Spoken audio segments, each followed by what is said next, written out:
Pumayag na siya? Pumayag na si Atasyang bumalik ng Pilipinas? Tanong ni Akiro kay Aldrich. Yes. Agad namang sagot ng prinsipe na may kasama pang pagtango. Good. Sooner or later malalaman din natin kung sino-sino ang mga traidor. Patuloy na gumagalaw ang mga tao kung inutusan ko para mag-imbestiga sa pangyayari at tama tayo ng hinala, Aldrich. Hindi to isang aksidente lamang? Agad na napatingin si Aldrich kay Akiro nang marinig ang sinabi nito. Hindi aksidente ang nangyaring pagbangga ng truck? Paano? Ano ang ibig mong sabihin? Planado ang lahat ng nangyari. Ang inaalam pa namin kung sino sa mga Royal Guards ang kasabwat. Patuloy ang pag-uusap namin ni Nathan at patago na investigasyon sa lahat ng Royal Guards na naka-assign ng araw na yun. Pero sinong magtatangka at sa anong dahilan? Nagbuga ng hangin si Akiro. Siya man ay gulong-gulo kung sino magtatangka sa buhay ng pamilya nila. Hindi ko alam, Drake. Wala rin akong maisip na maituro na may motibo maliban sa mga royal advisors.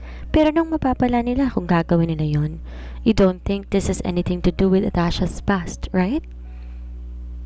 Muling tanong ni Aldrich. I don't think so.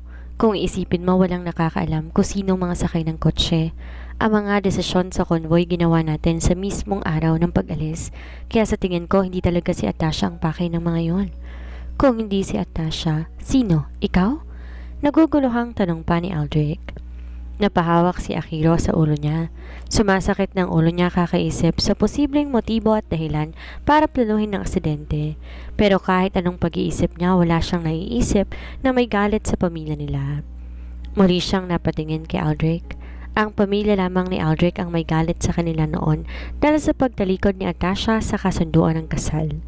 Pero alam niya na ayos na yon ang pareho nilang pamilya at hindi magagawa ni Aldrich ang mga bagay na naiisip niya. Nakikita niya sa mata ng kaibigan ang tunay na pagmamahal sa kapatid niya. Umiling-iling si Akiro sa naiisip. Gusto niyang mawala ang paghihinala niya sa matalik na kaibigan. Alam niya na mali ang paghinalaan niya si Aldrich. Ang prinsipe na ang tumayong ama ng kambal, hindi pa man ipinapanganak ang mga bata. Hey, Akiro, you're lost. Tawag sa kanya ni Aldrich na nagpabalik sa kanya sa kanilang usapan. Mabilis siyang umiling sa kaibigan. Wala, may iniisip lamang ako. About? About everything. We will find them, Aki. Hahanapin natin ang may kagagawa nito. I will make sure whoever is responsible will pay, and that's a promise. Tinapik pa nito si Akiro sa balikat. Tipid ng ngiti lamang na isagot ni Akiro. Ayaw niya ang nararamdaman niya. Ayaw niya na maghinala, pero sa ngayon wala siyang naisip na may ibang motibo sa paghihiganti maliban kay Aldrich at sa pamilya niya. Pero bakit pa siya gaganti kung nakuha na niya si Atasha? Pilit iwinaksi ni Akiro ang alalahanin, pero nahihirapan siya sa patuloy na iginigiit ng kanyang utak sa isipan kung sino ang salarin. Maaaring hindi nga si Aldrich pero may posibilidad na isa sa mga Laureos. Pero sino? Fuck it, Aki. What's wrong with you? Bakit ikaw ang natutulala dyan? Hindi ba dapat akong makitaan ng ganyang pag-aalala dahil kami ang pupunta ng Pilipinas? Muling nagulo ang pag-iisip niya na magsalita si Aldrich. Gusto ko na talagang malutas ang problemang to, Drake. Ayoko nang mamuhay si Atasha na may takot parati. Gusto kong lumaki ng normal si Ashira na hindi kailangan itago sa mundo dahil sa takot. I want a normal life for the both of them. And that's what will give them, Akiro.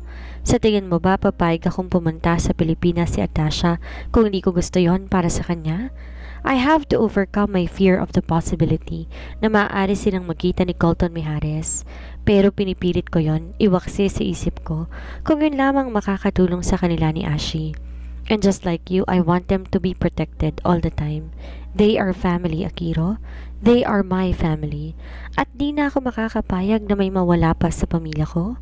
Tinitigan ni Akiro si Aldrich.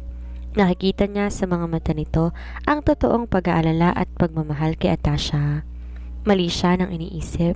Hindi magagawa ni Aldrich ang saktan ang kahit sino sa mga mahal ni Atasha. Alam ko, nababantayan mo rin sila roon habang wala ako. And I promise to visit from time to time. Kailan ang planong paglipad namin sa Pilipinas? Tanong ni Aldrich. Sa 1 linggo. The sooner the better. Naayos na rin ng mga tauhan ko ang dapat na ayusin. Parehas na nanahimik ang magkaibigan. Pareho na nag-iisip kung ano ang kahihinatnan ng nalalapit na pagbabalik ni Atasha sa Pilipinas. Drake, mahinang tawag ni Akira sa kaibigan, kaya kagad naman si Aldrich na napalingon. I can't promise you that they won't see each other. Gaya ng sabi ko, kakailanganin natin si Colton para sa protection, kaya't sooner or later, magkikita-kita tayo. Alam ko, at gaya rin ng nasabi ko na mas importante sa akin ang seguridad ng mag-ina ko. Kaya kung si Colton ang sagot na makakatulong sa atin, hindi ko inahadlangan. Just to remind you, Colton is the father of Ashira. Hindi malayo na malalaman niyang katotohanan na yan, lalo na't kapag nakaharap niya ang bata. Nagibit balikat naman si Aldrich. I'll try to keep him as far away as possible from my family. It won't be easy. We're talking about Colton Mijares here. Siya ang isa sa pinakamakapangyarihang businessman sa Pilipinas. Malawak ang sakop ng impluwensya niya. Dugtong pa ni Akira. Are you trying to put me down? Kailangan ba talaga kita? Tanong ni Aldrich na nagpatawa kay Akira. Of course not. I am not rooting for you, by the way. Natatawang sabi pa niya kaya't siniko siya ni Aldrich. Loko ka talaga. Ako talaga dapat ang kampihan mo eh. Ako kaya yung best friend mo. Panloloko rin na sagot ni Aldrich. At ikaw talaga ang pambato ko. Pinaghahanda lang kita dahil mabigat ang kalaban mo. If I may say so, pursigidong pursigido yon. And the fact na patuloy pa rin siya sa paghahanap kay Atasha just means that he still likes my sister. I know. Sa tingin mo hindi ko alam yon? To give you some moral encouragement, hindi pa rin pasado sa akin ang lalaking yon. Pagkatapos ng nangyari sa kanila ni Atasha, I don't think so. Ah, ganon. Hindi pa. Pwede pa na pumasa? Kung bigwasan kaya kita dyan, hindi mo dapat pag-isipan kung sinong kakampihan mo dahil ako lang talaga ang dapat. Well, ikaw naman talaga at baka maglasing ka na naman at kung ano-anong gawin mo. Pang-asar pa ni Akira kay Aldrich. I hope you meet your match soon, Akira, so you know the feeling of being whipped. Ganti naman ni Aldrich. Agad na umiling si Akira. Not yet, Prince Aldrich. The prince has yet to meet that match. Wala pa sa plano kong maglulupasay at mag-iiyak gaya ng ginagawa mo. Asshole. But seriously, Akira, I love your sister. Sobrang mahal ko ang kapatid mo and I won't easily give up without fighting. Kaya maganda si Colton Mijares because I will never let Atasha go without a good fight. Mabilis sa naging paglipas ng araw, halo-halo ang emosyon na nararamdaman ko. Ngayon ang lipad namin papunta ng Pilipinas. Hindi ako mapakali sa dami ng senaryo na naglalaro sa isipan ko. Pero alam ko na wala nang atrasan to. Ito na ang oras upang harapin ko ang aking nakaraan. Princess Atasha, tawag ni Mama sa akin. Queen, magalang kong bati pagbalik. Nakita ko agad ang mga namumuong luha sa mga mata ng aming reyna. It's time. I've dreaded this day na kailangan mo nang muling umalis. Nang sabihin sa amin ni Akira ang plano mo, matinding lungkot agad ang naramdaman ko. Ma, inawakan niya ang aking kamay at masuyong hinimas ang pisngi ko. I will miss you and Ashira. Masyadong sanay ang palasyo sa presensya ninyo, kaya muling mababalot ng kalungkutan dito. But I know you need this. Alam ko, anak. Kailangan mong lumayo para maibsan ang sakit sa pagkawala ni Cole. I know how hard all of this is for you and I am proud of you, Atasha. I am proud of the woman you have become. Agad akong napaluha sa mga sinabi ni Mama. Hindi siya madalas na maging emosyonal pero ramdam na ramdam ko ngayon ang pagmamahal niya, hindi lang sa akin kundi pati kay Ashira. Mamimiss din namin kayo ni Ashi, ikaw, si Papa, si Akira. I hope you find peace, Atasha. Make peace with your past. Kailangan mo yon, anak, para makausad ka. You can't move forward until all the baggages have been gone. You need to let go of all the hurt at alam ko, ang pagbabalik mo sa Pilipinas will give it a closure. Subukan mo, anak. Subukan mong patawarin ang sarili mo at ang mga taong nakasakit sa'yo. Hindi ko alam kung makakaya kong patawarin sina Yulens at Ophelia, pero alam kong kailangan kong humingi ng tawad kay Colton. Kung paano at kailan, yun ang hindi ko alam. Pero tama si Mama, I need closure. I need this for me to move on and move forward. I need closure from Colton to fully give myself to Adric. I know, Ma, and I will try. Alam ko na hindi malayong magkita kayo ng ama ni Ashira, and I just want you to be honest with him, anak. You owe him that. He has the right to know about Cole and Ashi. That's what I plan to do. I promise, bago kami bumalik ni Ashira dito, sisiguraduhin kong naitama ko ng lahat ng mga pagkakamaling yon dahil kailangan ko rin yon para sa sarili ko. Nang yakapin ako ni Mama, hindi ko napigilan ang pagpatak ng mga luha ko. I know, Atasha, I'm not a perfect mother. Kami ng papa mo, we have been more focused on being a royalty than sa inyo ni Akiro. But I am proud of you. I am proud of Akiro. Kayong dalawa have grown so much. At kahit may sarili ka ng anak, you will always be my baby. You can always call me for anything, Atasha. Thank you, Ma. Salamat sa muling pagtanggap. Salamat for being a pillar of my strength. Nasa ganon kaming posisyon ni Mama nang bumukas ang pinto at pumasok ang aking ama. Atasha! Mahinang tawag niya habang nakabukas sa mga bisig para sa akin. Agad akong bumitaw kay Mama at lumapit para yumakap kay Papa. My baby girl, you take care, okay? Take care of Ashira. Yes, Papa, I will. Go back safely, Atasha. We will wait for you. Aantay namin ang pagbabalik ninyo ni Ashira. At sa muling pagbabalik mo, alam ko, mahahanap mo ang kapatawaran at kapayapaan ng iyong isipan.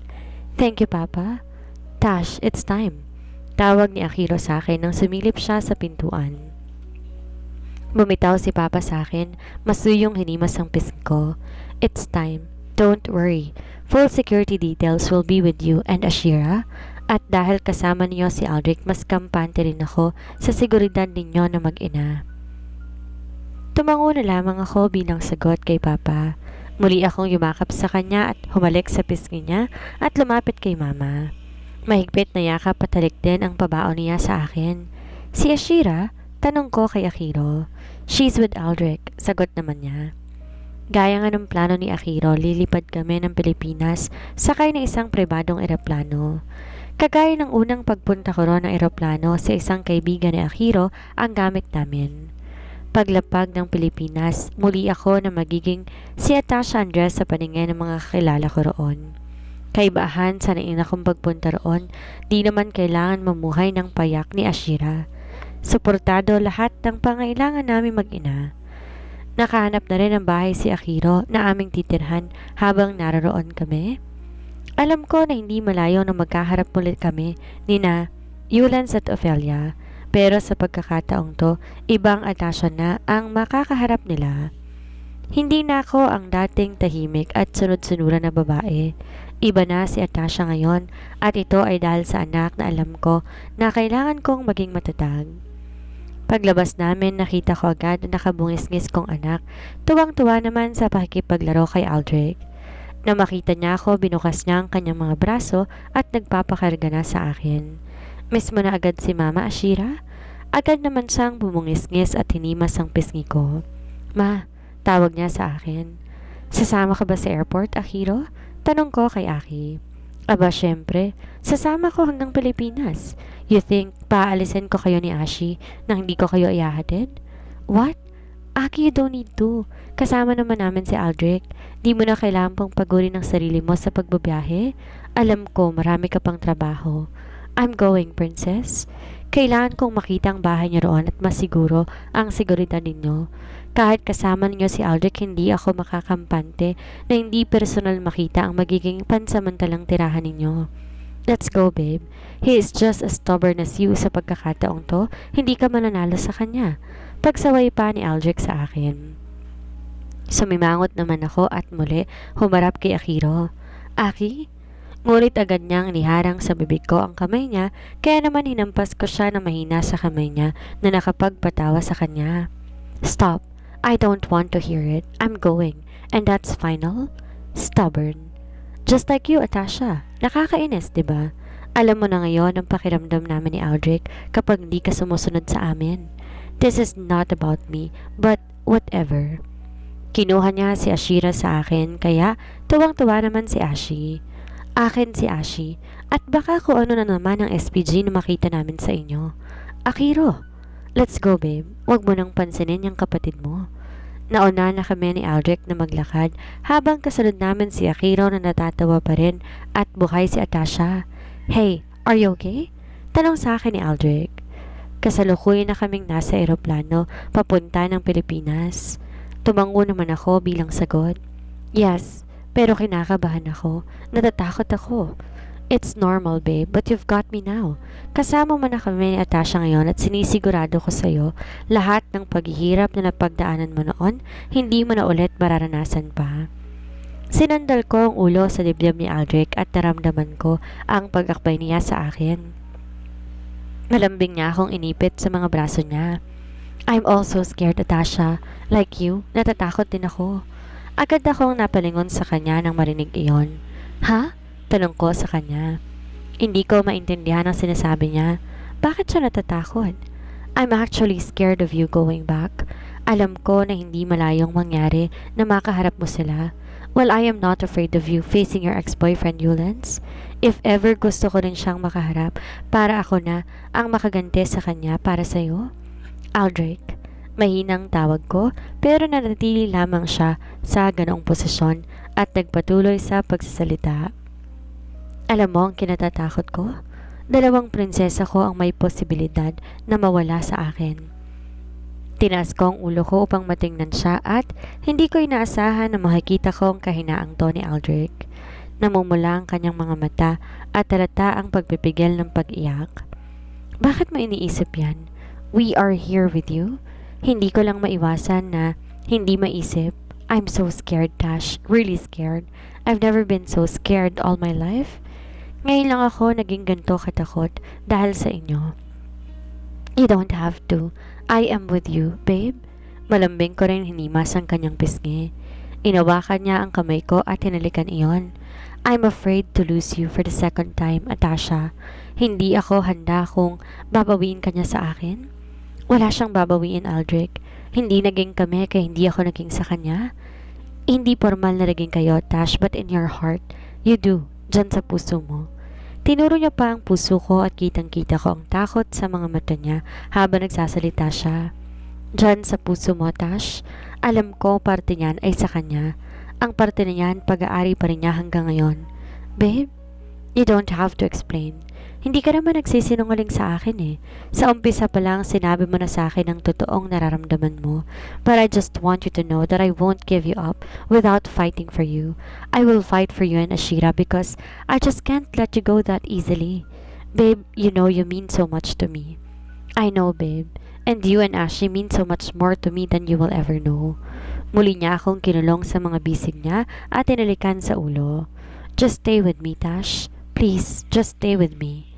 Ramdam ko ang takot at pag-aalala ni Aldrich sa mga huling salita na yon na binitawan niya.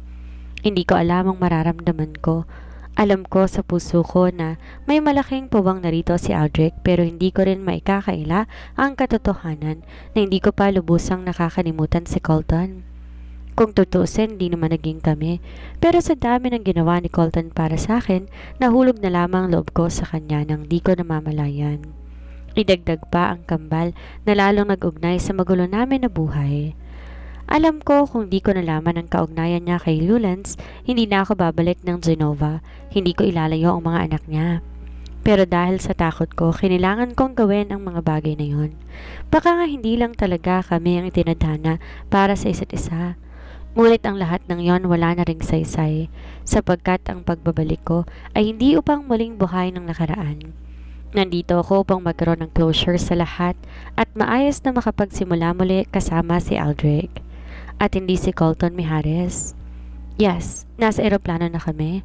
At gaya nga ng sinabi ko, may makakaalam sa pagdating namin. Complete but discreet. Security escorts para sa pamilya ko. I don't want any problems when we arrive. Everything should go smoothly and as planned. Bulletproof cars and bodyguards stationed. I will see you in Manila. Ito ang sunod-sunod na bilin ni Akiro sa kanyang tauhan sa Pilipinas. Gusto niya na masiguro ang kaligtasan ng kapatid at ng pamangkin niya, kagaya na pag-usapan nila ni Atasha. Hindi niya na kailangan mamuhay bilang isang regular na empleyado. Hindi niya na kailangan na magtrabaho gaya ng una niya na pagtakas sa Genova. Hindi na kailangan pa na magpanggap ni Atasha. Binili niya rin ang mansyon ng kapatid dito sa Pilipinas. At kasama nito ang pagdagdag ng bodyguards para sa mag-ina.